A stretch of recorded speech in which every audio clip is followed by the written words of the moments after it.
All right, let's go ahead and get started.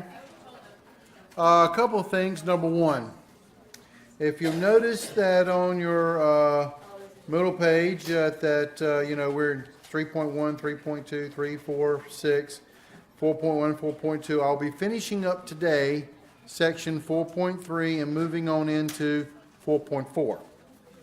But if you'll look at this thing, that means we only have two more sections until we're finished with this particular block of material. And if you check on your syllabus here, you'll notice that pretty much after we get through section 4.6, we have our next web test and in-class test, which means also, before I give you a test, I'm going to do like I did last time and give you that traditional, this is what your test is going to look like, homework set. So basically, I'm telling you, I'm working on it right now. Hopefully by Wednesday, I will have this thing up, even though we haven't finished all the material yet, but give you enough time that you'll have plenty of time to actually get the traditional homework set done, which is going to well represent what your test look like. It's because we're getting close to the end of this section 2 material. Remember, we only have 3 tests in here, so test number 2 is coming up pretty soon. So check your syllabus and stuff. All right. What day is test 2 going to be on? I'm not sure as of yet. I'm looking at probably, obviously not this Wednesday, but maybe next Wednesday or the following Monday. We'll see how fast we get through this material, because we still got 2 more good sections to go through after we get through the material today. So we're looking at least a week, if not a week and a half down the road. All right. As we were talking about last time, in terms of things you need to know these basic standard graphs, because these are the ones that we traditionally are going to be using to figure out particular concepts of. And we played a little bit, or at least Desiree did last time on the last class, in terms of being able to manipulate and what happens when you actually put constant times these functions and how to manipulate these functions. You need to know these are your basic graphs. The famous y equals x squared. What is that a graph of? Parabola. Goes to the origin 0, 0, 1, 1, and negative 1, 1. The famous absolute value graph, y equals absolute value of x, makes the famous v graph. Also goes to the point 0, 0, 1, 1, and negative 1, 1, but it makes a v graph.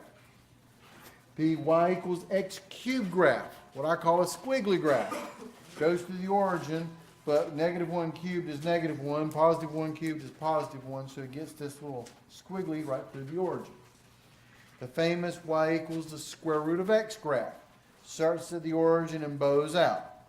You can't take the square root or an even root of a negative number. So only starting at 0 over do you actually get graph. And y equals x to the 1/3, or the cube root of x graph. That's the squiggly graph on the side. Goes to the same points as the cube graph does. Negative 1, 1, 0, 0, and 1, 1. But the skewness and the squiggle goes to the side. This is a cube root graph. And as we studied this stuff and our textbook and all that good stuff, they also break it down into higher powers, higher radicals, that is. You know, these are what all even radicals look like. Square root, 4th root, 6th root, 8th root, so forth and so on. You can't take the even root of a negative number, so it starts at the origin and kind of bows out and looks like this. And it will kind of go out a little steeper or not so steep, depending on what the root is, what the power is, but this is basically what the graph is. When you have an odd root, cube root, 5th root, 7th root, so forth and so on, it's going to make this kind of picture, a squiggly horizontal. Okay, so odd roots look like this, even roots look like this, but the ones we're going to really focus on are square roots and cube roots. But all even roots look like this, all odd roots look like this. The other 2 functions that you need to know that they love to beat up to death in with this stuff is the famous 1 over x graph. That's called a hyperbola. Makes little L's in the first and in the third quadrant. Goes to the point 0, 1, 1, and negative 1, 1. But you'll notice that y equals 0 is what we call a vertical asymptote. It actually doesn't cross that y equals 0 line because you can't divide by 0. And the other one that you need to know is the famous 1 over x squared graph, which is, again, it's an L-shaped graph, but at this time the L-shapes are in the first and second quadrant. Accordingly, goes through the point -1, 1, and 1, 1, but it makes little L's in the first and the second quadrants. And you'll notice that you have a vertical asymptote here at x equals 0 because you're not allowed to divide by 0. Does that make sense? So again, these are the basic graphs that you need to know. And if there's any other ones, we'll add to the list, but these are the ones there they really like to beat to death, and therefore, these are the ones that I'll be focusing on my homework and my next test on. All right. And we'll get to these things and use them in just a little bit, but today we're going to be finishing up. This is section 4.3. This is the last part of section 4.3. Something called variation. All right. When it comes to variation, let me pull out a nice little blank sheet of paper here. When it comes to variations, this is what you need to know. This is one of those word problem games. All right. When we say something like y varies directly with x. From this, we can come up with an equation for this stuff. But here's the deal. This means, when we say y varies directly as x, means here's your pattern. When x goes up, y goes up. If x goes down, y goes down. That's called a direct variation. They're not equal, but they're close to being equal. So when we say y varies directly with x, you can come up with an equation called y equals kx, where k is your constant. That will actually make it equal. So k is a constant, called a constant of proportion. Okay?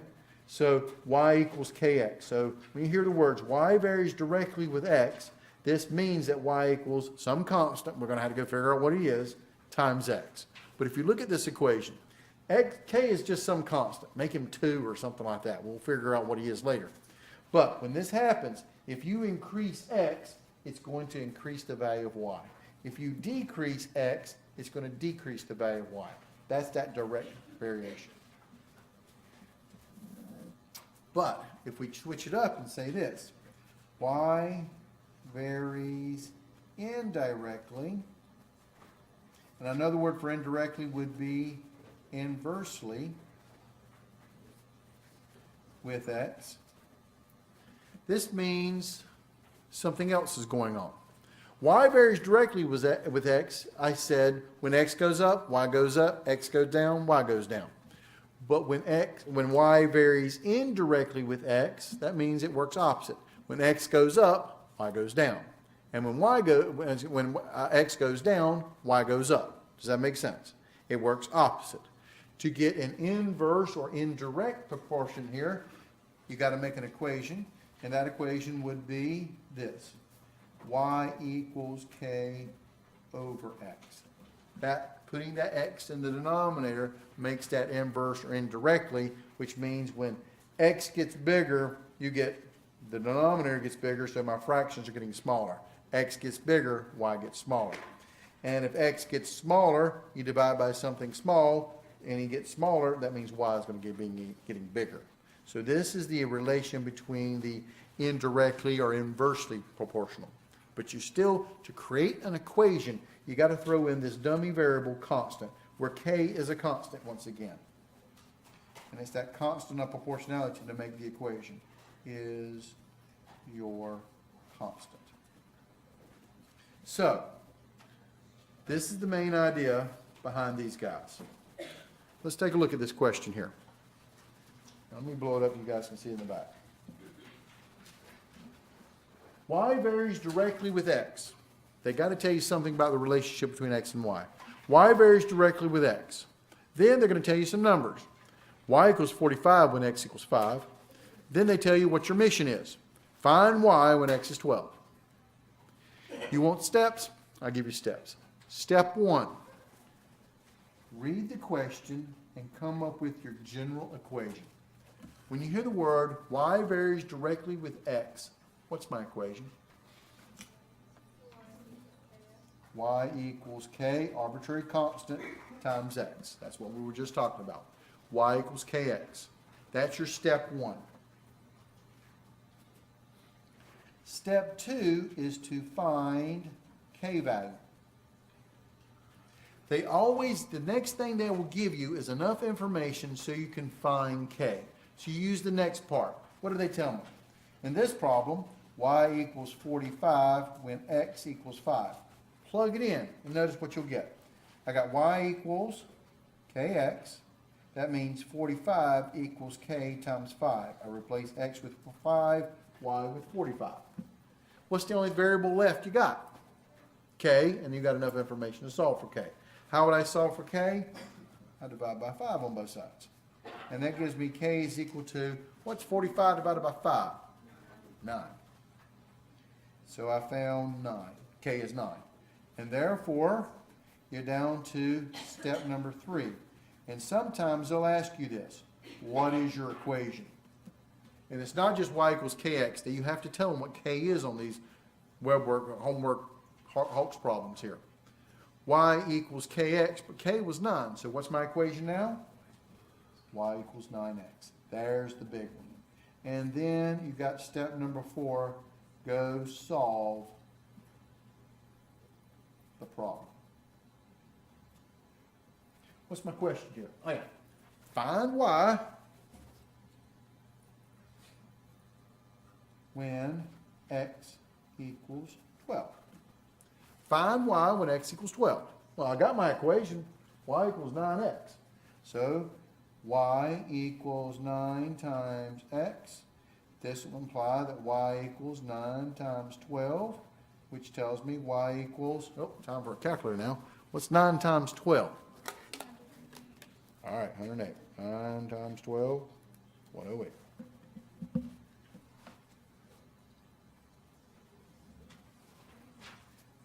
And that's the final answer that they're looking for. But on occasion, they'll give you a part A, part B, part C type thing here, but usually they just want what the final answer is. What does y have to be when x is 12? Y's got to be 108. Does that make sense? Let's take a look at the next problem. The distance a spring will stretch varies directly with the force applied to the spring. A force of 12 pounds is needed to stretch a spring 9 inches. What is the force needed to stretch a spring 15 inches?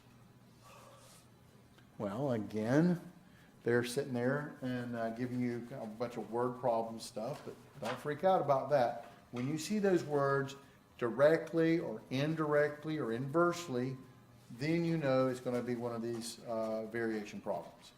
Okay? You've got to come up with your own variables on a word problem. The distance a spring will stretch. Well, I need a variable for distance. What do you think I'm going to use? Because I'm a math major. And the word distance starts with the letter, yeah, good choice, D. I'm going to say D is distance. A string varies directly with the force applied. What letter should I use for force? Good choice. You people are learning all the time. F, force, right? So D equals distance, labeling my variables. F equals force. And they tell me this, that it varies directly. That means D equals K times F. I don't always have to use X's and Y's, is my point. Does that make sense? Distance varies directly with force. D equals K. You always got to have that constant proportionality that makes the equation times force. Okay? So there's your step 1. You're going to come up with the equation. That's the hard part. Step 2, use the information to figure out what K is. What do they tell me? A force of 12 pounds is needed to stretch a spring 9 inches. The force is 12 pounds. The distance was 9 inches, right? So I'm going to plug that in. So 9 is equal to K times 12. Force equals K, distance equals K F. So 9 equals K times 12. How would you solve for K on this thing? What would you do? divided by 12. So k is equal to 9/12, which we reduced to, you got it, 3/4. Does that make sense? Therefore, your equation, for the modeling equation, distance is equal to 3/4 times f. Does that make sense? And now there's usually part 27 on your paragraph 45 on this problem. What's the last part? What force is needed to stretch a spring 15 inches? So, what force, question mark, to stretch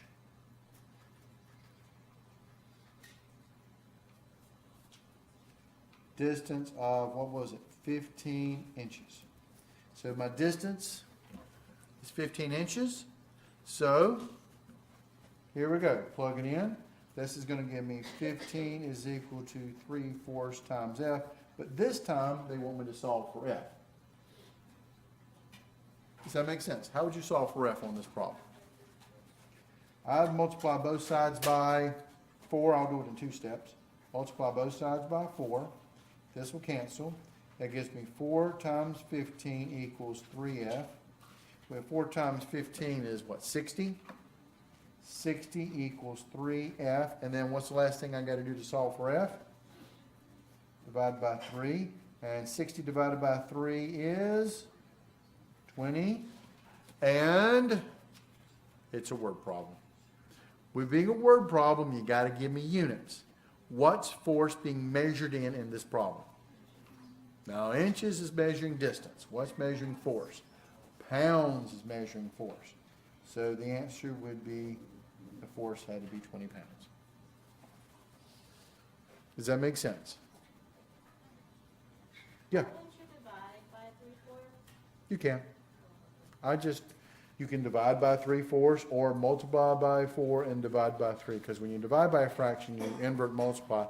It's the same thing. I'll show you. When I take 15 and divide by, but don't forget, if you're going to do it in the calculator, put parentheses around fractions. 3/4. What do I get? Yeah, 20. Oh, sorry. Try again. 20. Does that make sense? Okay. But take a look at the next guy. Y varies inversely. And again, I want you to be familiar with the 2 different wordings, inversely or indirectly. Okay? Be familiar with both of those because I believe the way the Hawk system has it inputted into their programming, they'll use the word indirectly.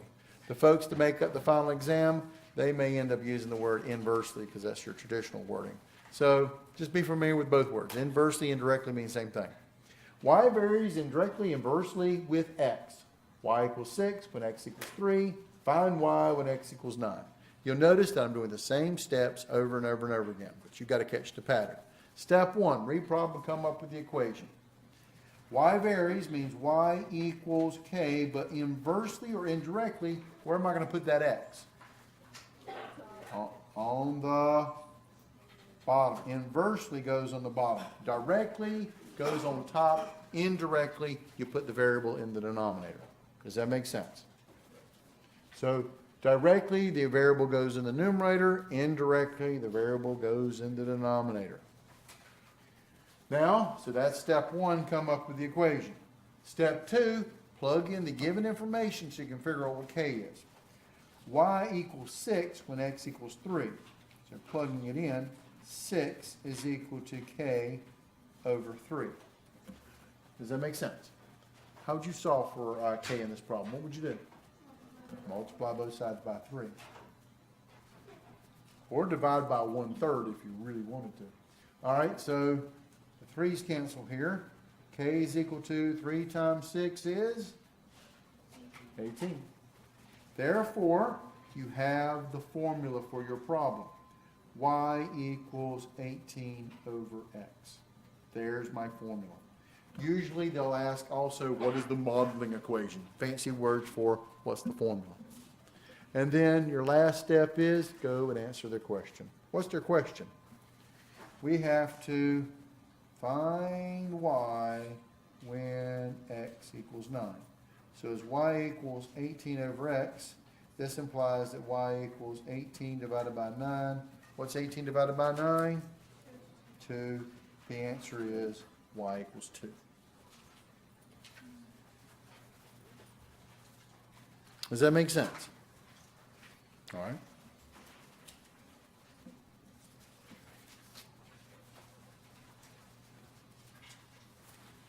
So be familiar with the words indirectly and inversely for both of them. So here's another word problem for you guys.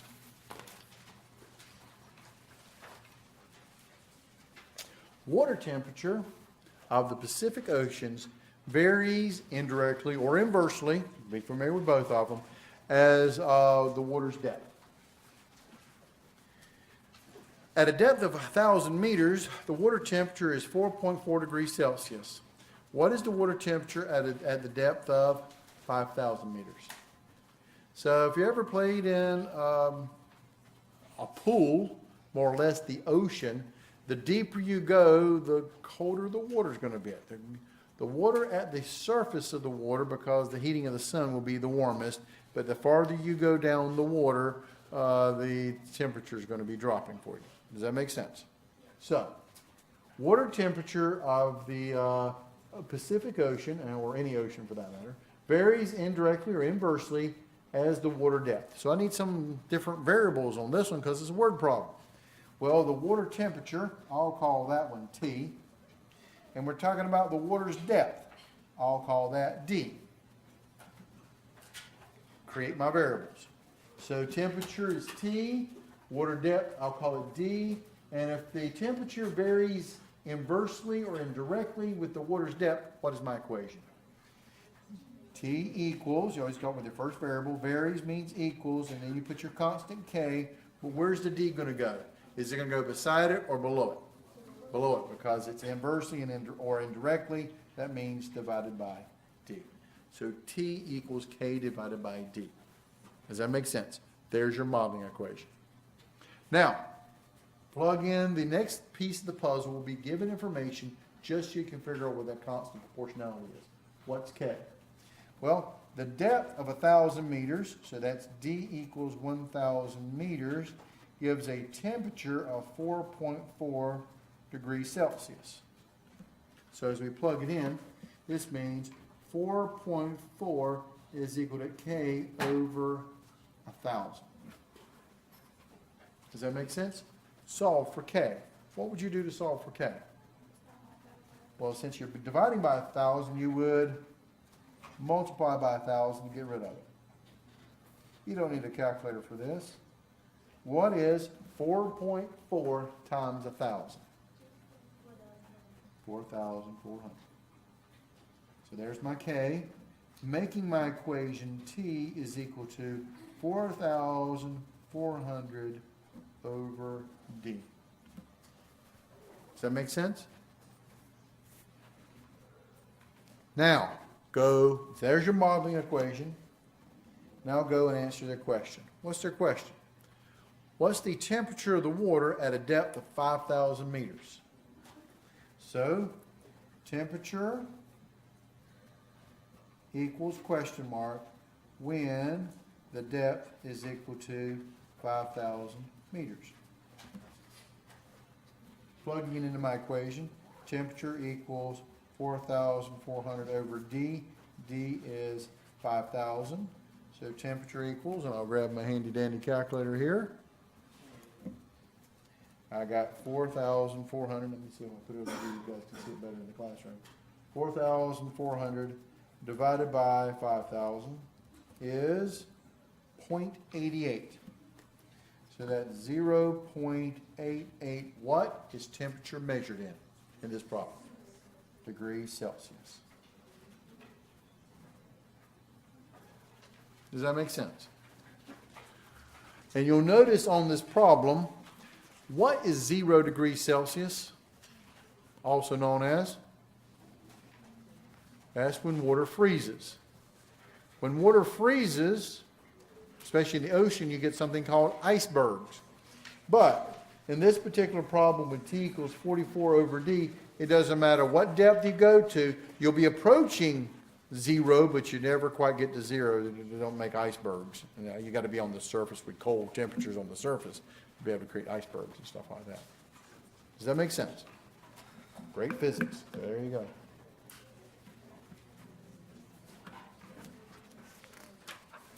All right, so that finishes up our section 4.3. We just didn't get to that last time. Now we're into section 4.4. 4.4 is talking about transformation of those functions. As I mentioned to you guys before, these right here are the basic functions that you need to know. These are the ones that we're going to be beating to death in terms of shifting, stretching, and reflecting these guys to see what effect, by throwing some constants in on these guys, what effect it has to the overall graph. So, this is called, section 4.4, transformation of functions. Shifting, stretching, and reflecting graphs. Now, the first thing we're going to do is, when you talk about shifting, stretching, and reflecting of graphs, you got to work these graphs off of an order of operations perspective. What are your order of operations? Let's go back to the basics from the 3rd grade or whatever. Order of operations. What do we always do first when we're trying to manipulate or clean up something or other? We work inside parentheses first. After parentheses, what do we work on? We focus on the exponents, okay? After exponents, what do? Multiplication, division, from left to right. And the last thing we're going to do in terms of order of operations is adding or subtracting, from left to right. So, order of operations, the first thing is called a horizontal shift. It works inside the parentheses. So you're going to have some kind of interesting parentheses of your function being raised to some interesting power, which tells you what kind of basic function you've got here. Inside the parentheses, it tells you which way to go. Inside the parentheses, you add or subtract a constant, tells you you're going to do a horizontal shift. But here's the deal. Listen up and get this into pattern into your mind. Inside the parentheses has an opposite effect. Let me show you. You see this problem? I got f of x minus c. Inside the parentheses is x minus c. Inside the parentheses is a horizontal shift. Horizontal means left or right. But I know I see a minus c, but honestly that's going to go right c units. If I see plus c, it's going to take it left c units. It has an opposite effect. And the reason for this is based upon 0. If I have x minus c, what value of x makes x minus c equal to 0? Positive c. That's why it goes to the right c units. If I have x plus c, what value of x makes x plus c equal to 0? Negative c. And that's why the negative actually takes you to the left. But when you see the sign in the function, use the opposite. I see minus c, go right c units. I see plus c, go left c units. And this only works inside the parentheses. It has an opposite effect because it's based upon manipulating 0. So, let's take a look at this guy here. Look at this function here. F of x equals x plus 2 squared. Now, your basic graph on this one is that exponent. That's your function guy. So, my basic graph is the famous x squared. What does an x squared graph look like? You've got to have this stuff memorized. What does x squared look like? Parabola. So I'm going to graph that one out in a very light fashion here, so I want you to see the basic graph. And I'll put it in pencil on my little fancy pen here. Shift it over to pencil. So there it is. 0, 0, 1, 1, negative 1, 1, 2, 4, negative 2, 4. Here it is. Very lightly, this is my y equals x squared basic graph. So see the effect as we move this thing around. What is the graph of h of x equals x plus 2 squared? I see inside the parentheses, I see plus 2. Inside the parentheses is a horizontal shift. So, but it works opposite. So that plus 2 is going to send it which way? Left 2 units. Left 2 units. So you're going to take the basic graph, which is this x squared, and we're going to shift every one of these points. We're going to shift it left 2 units. So this point go left 1, 2 would be here. This point left 2 units would be 1, 2 would be here. This point left 2 units would be 1, 2, be over here. This point left 2 units would be here. This point left 2 units would be here. And reconnect your dots. I'll make it a little bolder that you guys can see this thing.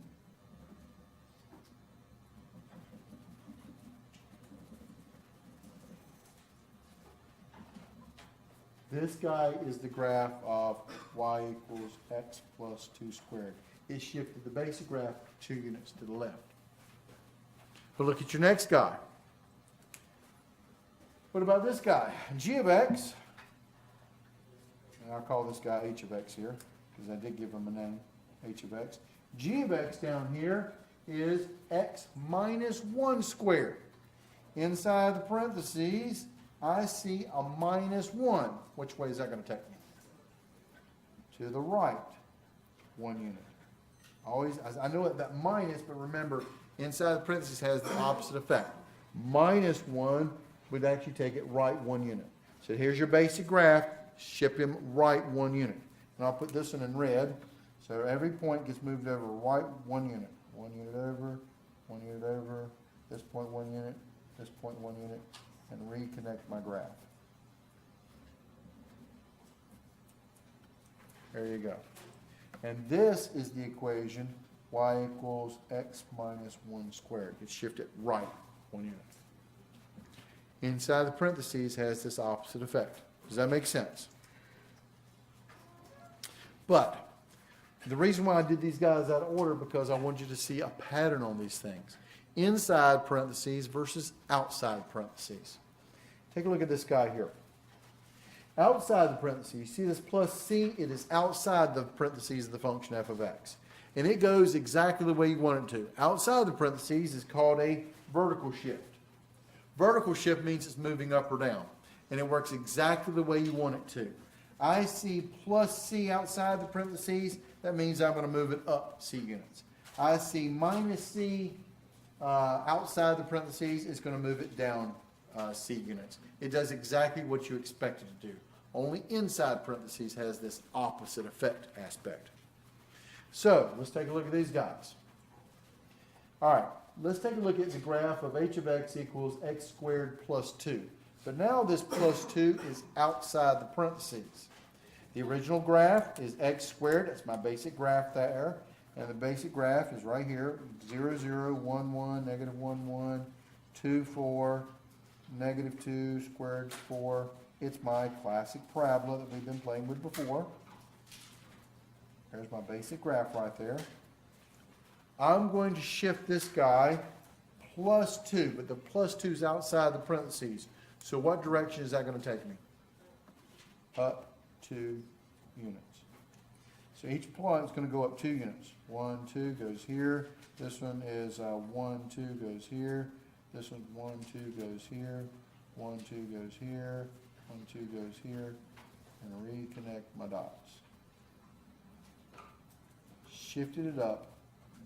And there is h of x equals x squared plus 2. Shifted my basic graph of y equals x squared up 2 units.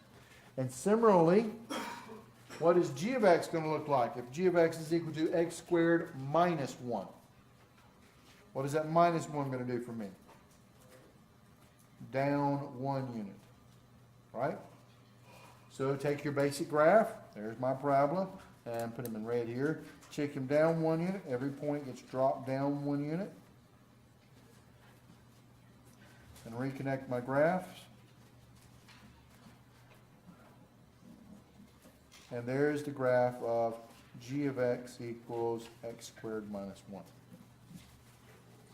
Inside the parentheses, you work left or right, and it has an opposite effect. Outside the parentheses, moves it up or down in exactly the way it wants. Plus 2 moves it up 2, minus 1 moves it down 1.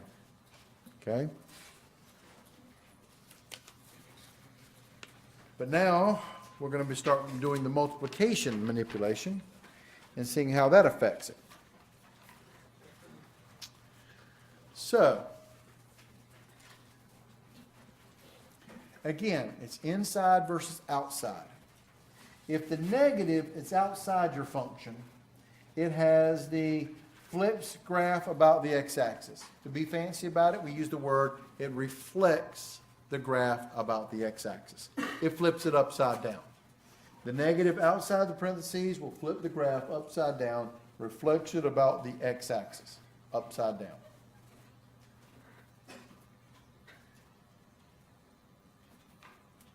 However, if the negative is inside the parentheses where the x is located at of your function, it's going to reflect it, but it reflects it about the y-axis. So reflects about the y-axis means it's going to flip about the y-axis. Flip around y-axis. So, to show you what's going on here, I chose this problem. First off, we need to graph this guy. The basic function here is f of x equals 2x plus 1. That is a basic function that's a line. What is your y-intercept? 1. What is the slope? So the y-intercept is 1, the slope is 2. And we're going to graph it, so we're going to rise 2, 1, 2, run 1. Rise 2, 1, 2, run 1. Or I could go down 2, left 1, down 2, left 1, down 2, left 1. I've overdid the number of points, but now I'm just going to dot it so you guys can see this thing. This is the graph of y equals 2x plus 1, the basic graph. But now here's the deal.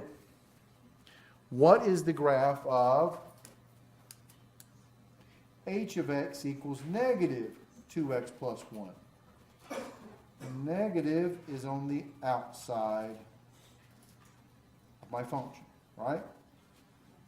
On the outside of the function, what effect does that do to my graph? It flips it upside down or reflects it across the x-axis. Reflects it across the x-axis. So, which means across the x-axis, this point was, well, here is where it crosses the x-axis there. Flips it. So this point now comes down here. This point goes up here. This point is 3 below. Now it's going to be 3 above. 1, 2, 3 above. This point is 3 above, and now it's going to be 3 below. 1, 2, 3. And you can do the rest of these points, but now I'm going to graph it. I'm going to make it bold so you guys can see this thing. There is the graph of h of x equaling negative parentheses 2x plus 1. It reflects my basic graph, reflected across the x-axis there. So it literally, the points up here now become down here, the points down here become up here. So it reflects it about the x-axis. Yes, ma'am. The original graph was f of x equals 2x plus 1. So it's these points here. This one, this one, this one, this one. I made them a little bit bolder for you. So if you reflect it across the x-axis, these become upside down. So it's just 3 above the x-axis, so it becomes 3 below the x-axis. So this point goes here. This point is 1 above, so it becomes 1 below. I'll bold these guys. This is actually on the x-axis, so it's its own point there. This point that's below comes up to be the point above. This point below becomes up to be this point above. And it literally takes this and flips it across the x-axis. However, what does this graph going to do for me? F of x is equal to 2 times negative x plus 1. But you'll notice here that the negative is negative inside the parentheses. Is where the x is located at. Does that make sense? It's inside the parentheses where the x is located at. A negative inside the parentheses reflects or flips the graph about the y-axis. Reflects it about the y-axis. So take your original graph and reflect it about the y-axis. So here's your y-axis now, and I'll try to put this one in red. So take this graph right here, and if the point is here, it reflects about the y-axis. It stays on the y-axis. This one is here, 1 away from the y-axis, so it'll be 1 on the other side. This point is here, 2 away from the y-axis, so it becomes 2 to the left, 2 on the right of the y-axis becomes 2 on the left. This point is here. Let's see, here's my basic graph right here. So when I reflect across the y-axis 1 away, so it becomes 1 away here. This one is 2 away, it becomes 2 away over there. And then I will bolden it.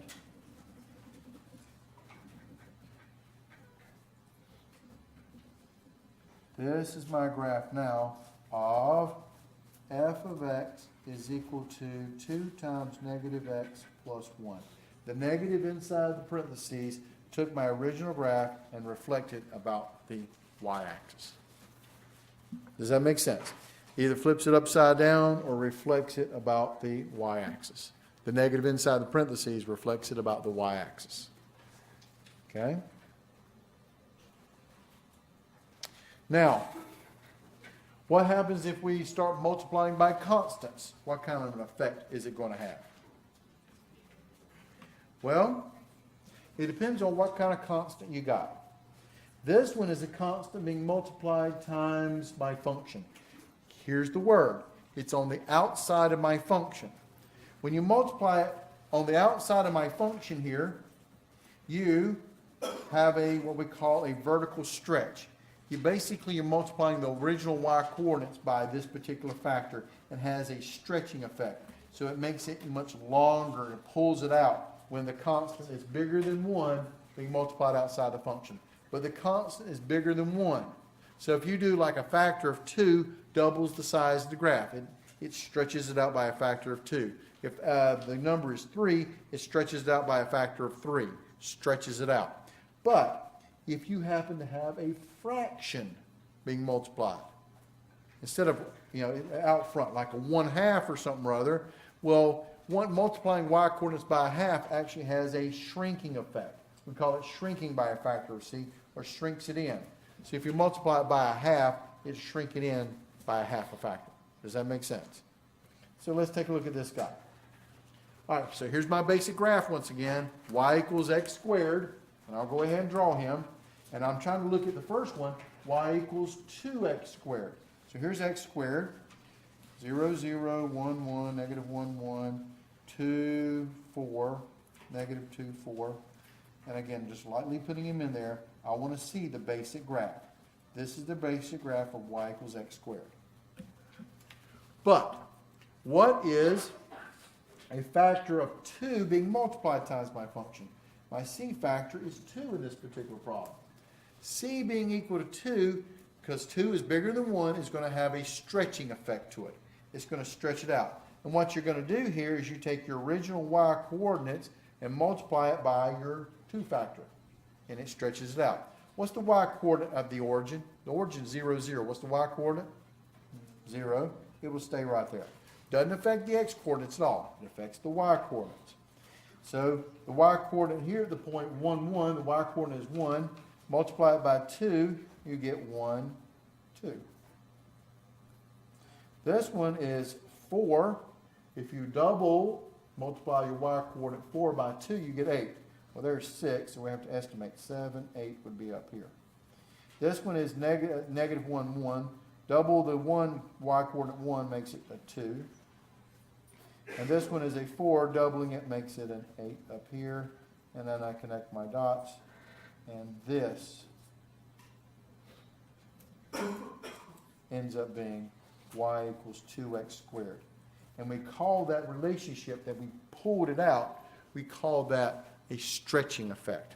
So if the constant you're multiplying outside your function is bigger than 1, it'll stretch your graph out. That's what it does. But look at this problem here. Y equals, or f of x equals 1/2 x squared.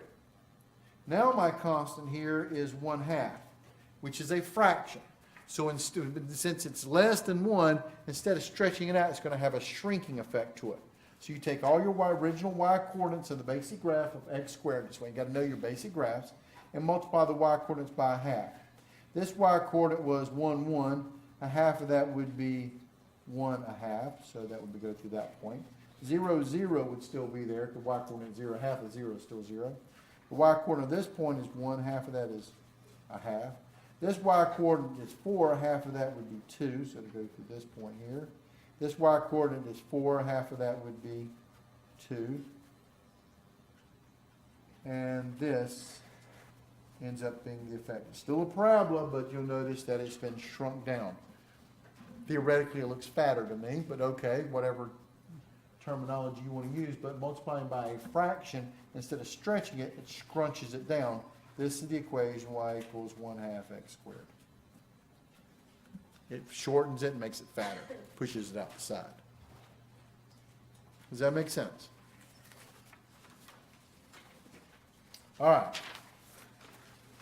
So, this is the game. And if you've ever played chess, this is basically the mathematics behind the chess games here. Okay? And you're going to do it from an order of operations perspective. So here's my particular graph. And we want to see all the shifts, stretching, and reflecting of this graph to actually take the basic graph and turn it into this graph. So, I try to do this to save some paper. I try to do this all on one particular graph, but remember, you do order of operations. Order of operations is inside the parentheses. That's called a horizontal shift. Adding or subtracting inside the parentheses. The multiplying by the negative is the reflections, inside or outside the parentheses. And then your stretching or compression would be the constant being multiplied outside the parentheses. And the last thing you do is you're adding or subtracting outside the parentheses. That is your vertical shift. So this really is working an order of operations perspective. So let's take a look at this graph here. I want you guys to graph f of x equals x squared, f of x equals 2 times x minus 2 squared plus 3. The first thing you should start with is this. What's the basic graph? Forget all the constant stuff. What do you see? I see an x, and what power is on it? Squared. What does an x squared graph look like? Parabola. This is the basic graphs of parabola. So I'm going to lightly draw this guy in there, and I'm going to use pencil on this. So I'm using my famous pen that has black ink, red ink, and pencil all in it. This is pencil. 0, 0, 1, 1, negative 1, 1, 2, 4, negative 2, 4. And there is my basic graph. Y equals x squared. Now, order of operations. What's my first move? Horizontal shift. What's inside the parentheses? I see a minus 2. What is that minus 2 going to do for me? This is called HS, horizontal shift. Which way am I going to take it? Very good. Right 2. So take this graph and move him right 2 units. So every point gets moved over here, 2 units, 2 units, 2 units, 2 units, 2 units, and reconnect my dots.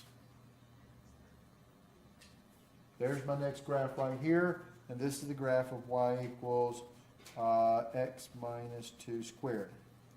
Now, what's next in my order of operations? Do you see negative reflections on this thing? Do I have a negative x or negative out in front of this guy? No. What do I have out in front of this guy? Positive 2.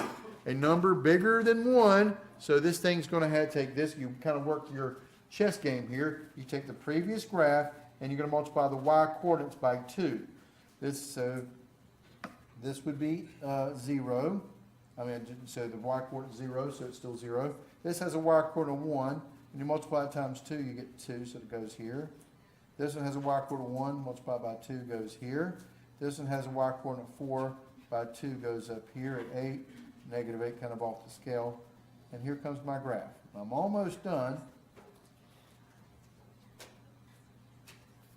There's my graph. And you see that I've stretched it out a little bit. This is the equation y equals 2 times x minus 2 squared. So this is the graph I'm now going to be working on. And then I got one more move. What's my last move? Plus 3. The plus 3 is a vertical shift. What is plus 3 going to shift it? Up 3. So now I'm going to use my black ink pen to bold this, because here's my answer. Take every point on the previous graph, which is this 2 times x minus 2 squared graph right here. Every point gets to shift up 3 units. 1, 2, 3. So there's the vertex. Here's 1, 1, 2, 3. There's a point. Here's 1, 1, 2, 3, there's a point. The other ones are kind of off the scale here. And I'm going to bold it, so to emphasize this for you guys. But that is the resultant picture. Y equals 2 times x minus 2 squared plus 3. And this guy right here, the darkest one, is the actual solution to this particular problem.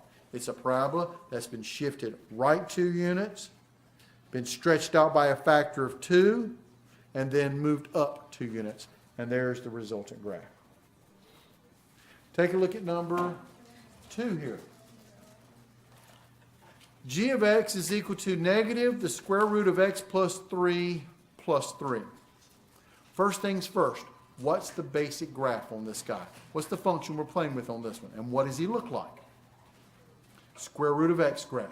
What does the square root of x graph look like? Y equals the square root of x. What does that graph look like? Well, these are ones you're supposed to have memorized. It looks like this guy. It's goes to 0, 0, 1, 1 and has that bold outlook. Does that make sense? So, 0, 0,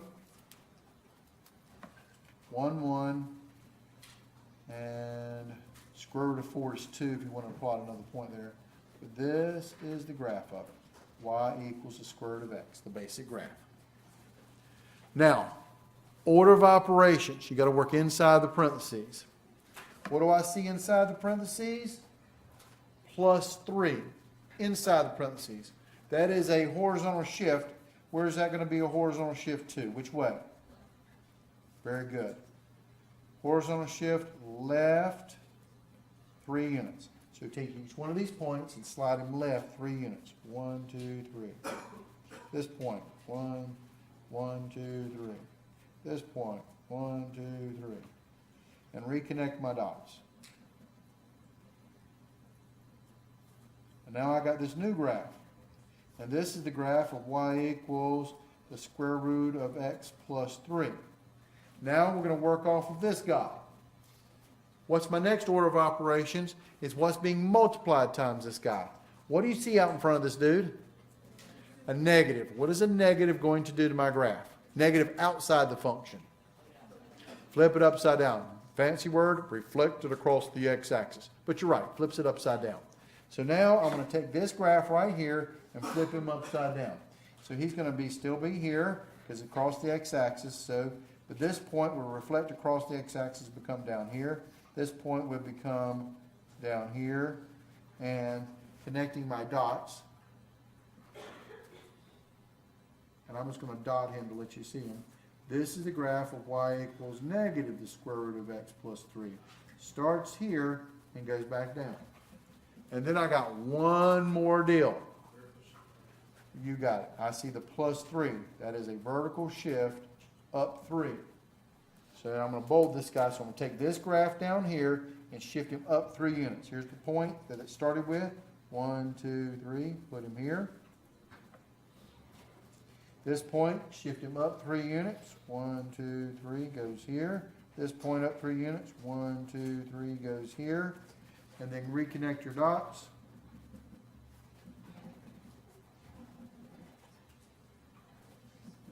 And there's the graph of y equals negative the square root of x plus 3 plus 3. So you're basically doing this chess game of taking your basic graph, horizontal shifting it, stretching, reflecting it, moving it up or down, and seeing what the basic graph is. So you're beating this thing up. Let's try number 3 down here. F of x is equal to negative the absolute value of x plus 3 minus 2. First off, what's the basic graph going to look like? The V graph. I see the absolute values. So my basic graph is going to be the absolute value graph. Absolute value graph, y equals the absolute value of x. Absolute value of 0 is 0. Absolute value of 1 is 1. 2 is 2. 3 is 3. 4, 5, so forth and so on goes this way. Absolute value of negative 1 is 1. Negative 2 is 2. Negative 3 is 3, so forth and so on. So there is y equals the absolute value of x. my basic graph of this thing. Now, order of operations, what is this graph going to look like? Negative the absolute value of x plus 3 minus 2. Well, let's play the chess game on it. First thing you want to do is inside the parentheses, horizontal shift. What do I see on the horizontal shift? I see plus 3. So the horizontal shift is going to take it which way when you see plus 3 inside the parentheses? Left 3. So each one of these points is going to get shifted over left 3 units. So this point, being the vertex, will go left 3, would be here. This point will move over here. This point will move over here. And it makes a V graph, so you don't have to plot them all. You can go ahead and get an idea of what the picture is going to look like. And there's my new graph right here. It's been shifted left 3 units. Here is y equals absolute value of x plus 3. Now, what's next on my order of operations is the negative out in front. A negative out in front is going to do what? Flip it upside down. They call it reflect across the x-axis. Reflect across x-axis. So when I reflect this guy, this V graph across the x-axis, it flips it upside down. So this vertex point on the x-axis would stay there, but this section would go down this way, and this section would come and go down this way.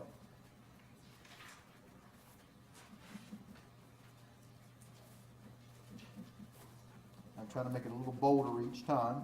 So here is an upside down V graph. This is y equals negative absolute value of x plus 3. And then I got one more move to get my final answer. What is that move going to be? Minus 2. That's a vertical shift down 2. So every one of these points gets to move down 2. So down 1, 2 goes here. This one down 1, 2 goes here. This one down 1, 2 goes here. And reconnect your V.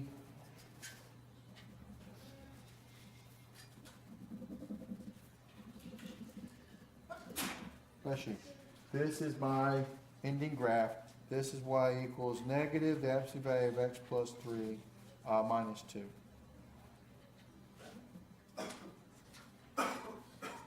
This is that graph. Does that make sense? I'm trying to give you guys a hint of where you're going in your future with this stuff. So I put one extra graph on here, which is beyond the scope of even this section, but I just wanted to talk about it. And that is, I threw a natural log graph on there. Don't worry, we're going to get these logarithms, and most of you guys have seen log stuff before. You did in high school and stuff, but it may have been a while. It's all right. This is not one we expect you guys to know, but I want you to show you where we're going to go with this stuff in your future. So, g of x equals the natural log of x minus 1 plus 2. All right, first thing you got to do is notice that the basic graph. So the basic graph here is y equals the natural log of x. What does a natural log graph look like? Again, not expected to know, but here's the deal. It goes to the point 0, 1, and then it kind of bowls out this way and goes straight down this way as a vertical asymptote there. So that's what the graph looks like. This is your basic graph of y equals the natural log of x. But now you got the basic graph, you can manipulate it to figure out what the graph of g of x equals the natural log of x minus 1 plus 2 is going to look like. Okay? And that is, well, what's inside the parentheses? Minus 1. That's my horizontal shift. Which way am I going to go? Right 1. Very good. Right 1 unit. So this is y equals the natural log of x minus 1. Right 1 unit. So this point comes over here and gets shifted over. The vertical asymptote is at 0, so you end up getting this vertical asymptote right here because it goes straight down. And it's been literally shifted over 1 unit to the right. So now this is my new graph. And then I got one more move on this one because I don't have anything being multiplied out front. There's no negatives on this thing being multiplied. I got plus 2. What's that plus 2 going to be? vertical shift, and that's gonna be up 2 units. This is what's gonna give me the graph of y equals the natural log of x minus 1 plus 2. So this point gets shifted up 2 units, 1, 2, so it's there. And again, it's gonna be going straight down this way. And then bowing over. So that's what my graph is going to look like. This is your graph. G of x equals natural log of x minus 1 plus 2. Does that make sense? Even though, again, the basic ones, these are the ones that I want you guys to know. These are the ones we're going to manipulate. But there are some shifting, stretching, and reflecting techniques in your future and stuff. But let me, before I move on into the rest of this stuff, I want to show you why you want to know this stuff. What's the purpose in all this? So, here, not just the ability to pass the class because you have to graduate. It's got to do this. All right. Here's one. I'll do something basic, something simple here. Y is equal to the cube root of x plus 50 times 2 minus 100. There you go. Well, I mean, we all live in the 21st century here. My directions are to graph this thing. Well, let's do it. Y equals, clear out the old stuff from calculus class, and here we go. Let's graph this thing. 2 times the cube root. There's a cube root button. It's actually going to raise it to the 1/3 power, which is what cube root is. So I could do it like this, parentheses, x plus 50, close parentheses, raised to the 1/3 power. But if you really wanted to, under your math key, there is actually a cube root button under there. And you see them right there. You could have used the cube root button. But remember, cube root is the same thing as a 1/3 power. And then I got minus 100. And I'll do like most people do. Here's the deal. I'm going to do a zoom 6, zoom standard. And this is what you're going to see on your screen. What do you see? Nothing. You know why you don't see anything? Because this graph, a cube root graph, has been beat up all over the place. So where is it? When I do a zoom 6, this is a negative 10 by 10, negative 10 by 10 screen. It's not here. It's out here somewhere around it, but I've only got this little window that I'm looking at, and it's not in my window. It's somewhere else. I got to go figure out where it's at. So let us manipulate this thing.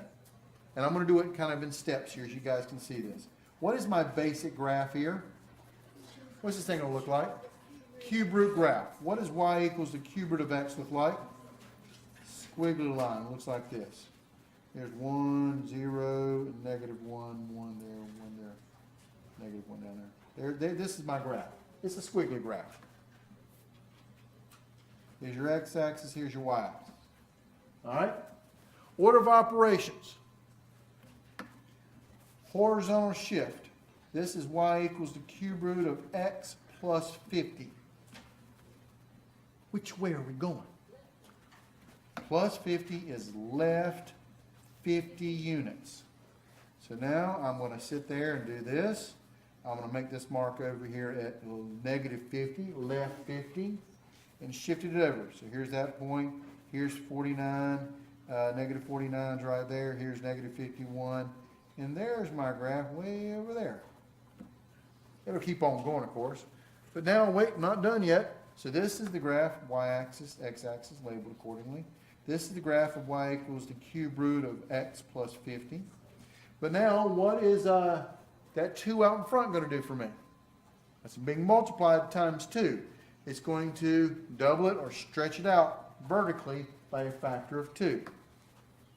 So now I have y equals 2 times the cube root of x plus 50. Again, just to try to get a general shape. Here is negative 50 over here. 49, negative 49, here's 51. Instead of 1, it'll jump up to 2 and down to negative 2. So It's a little fatter now.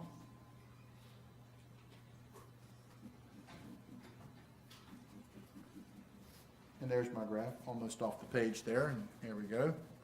So you get to see that. So I just kind of doubled it up or stretched it out by a factor of 2. And then I got one more move. What's that move right there? This is the stretch reflect. This is just a stretching part. And then I got the y equals 2 times the cube root of x plus 50. There's my graph. But minus 100. What is that minus 100? Vertical shift which way? Down 100. So now, here we go. I'm over here at negative 50. I'm going to drop it down to negative 100. And then these points around it, add it up to 1, 2. So it's going to look something like this. Again, I'm just drawing it generically, but this is my graph. And more importantly, I have a handle on where this thing's at. It's somewhere over here at negative 50 and down over here at below 100. So now, because there's my graphing calculator, I see nothing. I'm going to check my window, and I'm going to go beyond negative 50 on the x, so I'll make it negative 60.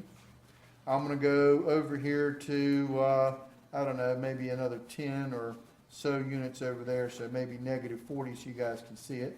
Scale 1. The y-coordinates are down there at negative 100, so I'll go like negative below that, negative 110 to negative 90. Scale 1. So I'm shifting my entire window over here so I can see it. And I hit graph, and notice right there, I found where the picture's at, and there is my cube root graph. I located it. Does that make sense? That's the point of all this stuff. I mean, because if I used a calculator, but I don't know where the function's at, I know the general shape of it, but until you understand this technique of shifting, stretching, reflecting, you can't find these guys out there in the universe, because they're over there at negative 100, negative 50, down 100, and that's not between negative 10 and 10. You have to adjust your window. So it's very calculator-oriented, even with your graphing calculators, to make sure you understand this stuff. Does that make sense? All right. Now, in terms of different kinds of functions, we have something called even functions versus odd functions. Now, even functions versus odd functions. This is how you tell the difference. A function such that when we plug in negative x into the function and clean it up, the negative will be absorbed and we get the original function f of x back again. In other words, f of negative x is equal to the same thing as f of x. This is considered even. And when you look at the graph of this thing, an even function would be a graph is even when it mirrors over the y-axis. It's symmetric over the y-axis. So you get something like x squared. X squared is considered an even function because it's mirrored over the y-axis. The y-axis splits it right down the middle. However, an odd function is a function such that when we plug in negative x into the function and clean it up, the negative can be factored out and get negative the original function. So in other words, f of x would be equal to negative f of x. This is considered an odd function. The overall visual effect of an odd function is it is something called symmetric with respect to the origin. Symmetric, which a graph is, and this is word odd, typo there. Always find my little typos. Odd function mirrors over the origin. Mirrors over the origin means that the first quadrant looks like the third quadrant except upside down, and the second quadrant looks like the fourth quadrant except upside down. You got this crisscross aspect going on. First looks like third except upside down. Second looks like fourth upside down. That's called an odd function when you have that. And if, of course, the famous neither case, a neither function is a function that's neither an even nor odd. When I plug in negative f of x, I don't get the original function back. If I plug in f of negative x, I don't get f of the original function, negative the original function. So no symmetry at all. So let's determine what these guys are going to be. And then I'll show you a quick trick that you can look at this stuff and know, kind of for the most part. Sometimes you have to check when they're trying to mess you up, but these guys are going to be real simple. I can actually look at these things and tell what the deal is, and I'll show you how to do that too. But we have to show you how it works first. All right, I want to figure out these things are going to be even or odd. So what you do is you do a check by doing this. What is f of negative x? And you clean them up. F of negative x, I don't care. Whatever's inside that parentheses, you replace x with it in the original function. This would be negative x, quantity cubed, minus negative x. Clean it up. This is the same thing as negative 1 times x cubed minus a minus makes it plus x. Clean them up. Negative 1 times x, when you power it up, because it's multiplication, you can break it up. That's negative 1 cubed times x cubed plus x. What's negative 1 cubed? It's negative 1 times negative 1 times negative 1. Negative 1 x cubed plus x. That I cleaned up, that is what f of negative x is. But you will notice something or other. Is it the original function back again? No. So it's not even. Can you factor a negative out of it? Yes, I can. I can take out that negative, and I'm left with x cubed minus x, which makes this negative the original function. So since f of negative x was equal to negative the original function, what kind of function is this guy? This guy's odd. By this definition, makes him odd. Cleaning up f of negative x is what you're doing.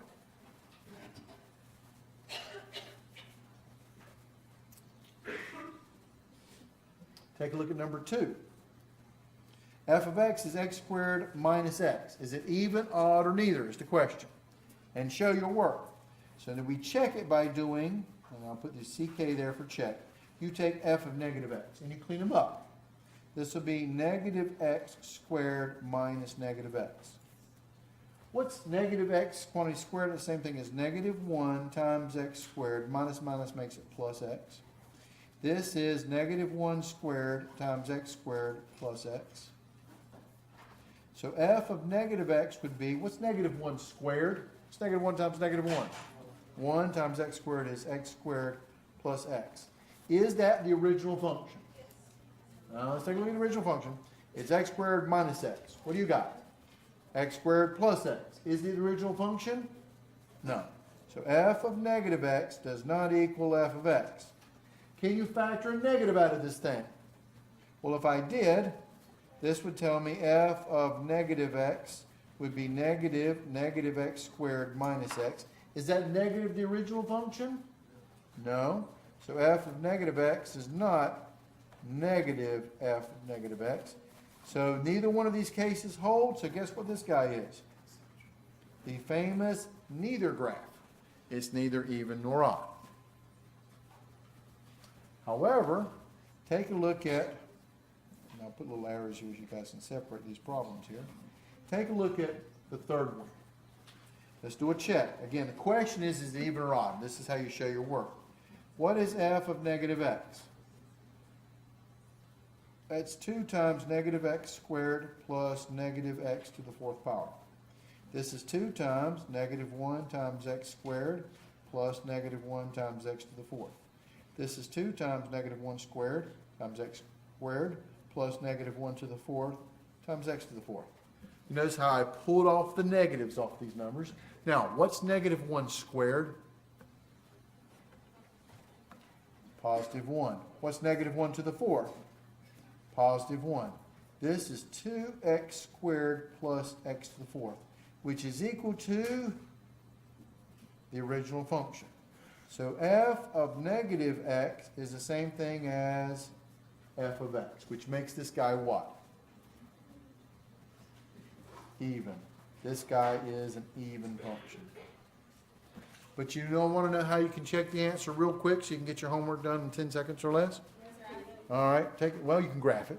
That's true. That takes more than 10 seconds to push these buttons on the calculator. You can graph it and see how the symmetry is.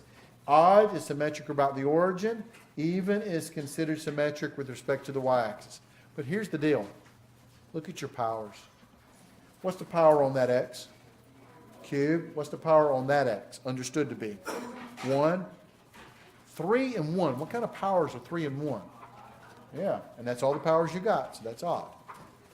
What are the powers on the x squared and the x? What's the power on the x squared? 2. What's the power on the x? 1. One is even, one is odd. I'm sorry, that's a neither. You can't combine these two guys. These are all odd powers, so it's odd. This is even and odd, so it's neither. What about the powers here?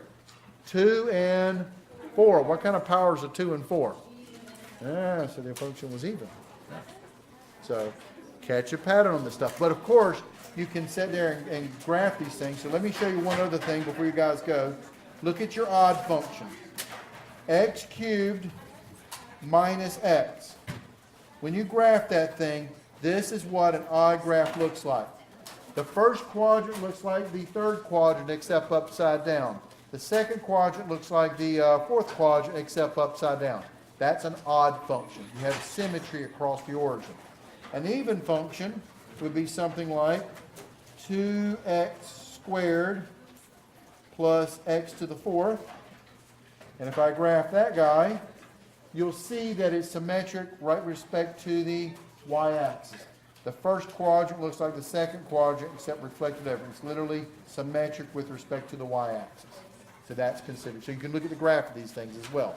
Very helpful stuff. Study this stuff and we will finish up section 4.4 and move on into section 4.5 next time.